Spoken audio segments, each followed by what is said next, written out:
Hey, this is Neil Zlozower, aka Zloz, as my friends call me, and we're here at my studio with Red Monkey for Zloz Fridays. Tune in if you want to get a little tips of the trade from Neil Zlozower. Okay, what got me into photography? That's a good question.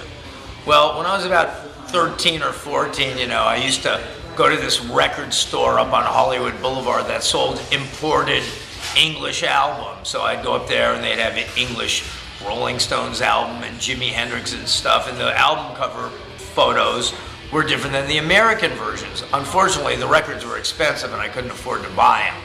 But they did sell 8x10 glossies of the Beatles and the Rolling Stones and Led Zeppelin and so on. So me and my friend, Kenny Kubernick, who was also a Rolling Stones fanatic, we'd take the bus from our parents' house and we get off at Hollywood and La Brea and we go in and out of every single store. Finally, we're getting closer to Lewin's Record Paradise. We're getting closer to Lewin.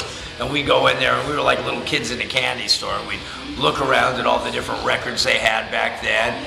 But we couldn't afford those because they were like $7, which back then was a lot of money.